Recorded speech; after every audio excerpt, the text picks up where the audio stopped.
People didn't believe in me in the beginning. It took many years. I was the underdog for a very, very long time. I had to fight for people to just even hear my voice. That's what I did covers in the beginning. Yeah. Just for people to hear that I could sing.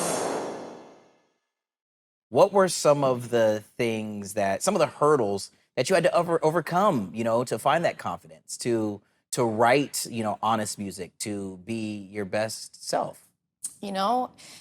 I think it's honestly a thing of experience. Okay. I've been doing this for 8 years. 8 years now. It's funny because, people watch a music video, they see the views, people see your social media, they see success and all that, but they don't realize what it took to get there. Yes. It took a lot to get here. Yeah. And it wasn't just I walked into the studio one day and I was able to write Count My Blessings. It was like 6, 7 years of writing shitty songs. Yeah. You know what I mean? Yeah. Songs that were not that great, to finally find myself as a songwriter, find myself as an artist.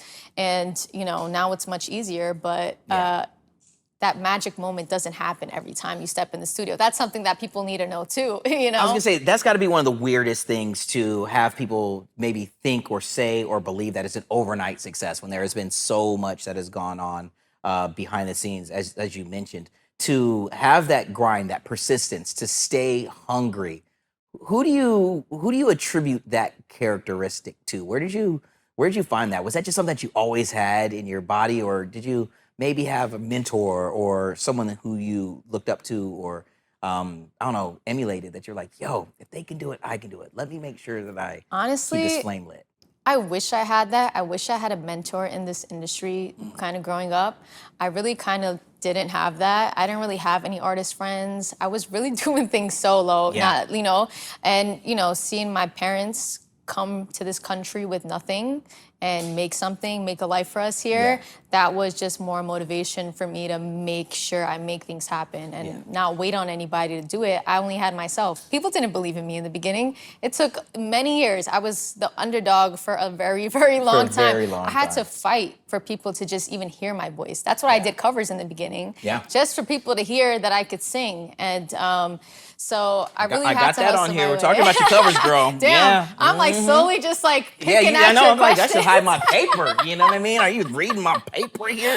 But no, so you really had that belief in yourself. You stayed hungry. Yeah. You have music that fans turn to make them feel away, smile, laugh, dance, maybe be in their emo, stage. But I don't know, when you're trying to get yourself going, when you're looking for that bit of, man, I need something to, I don't know, just make me happy, make sure that my heart is beating at 128 beats per minute, maybe.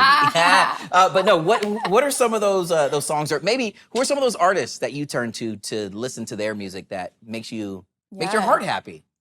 As of recently, I'll talk to you about like who I'm listening to recently. Yeah.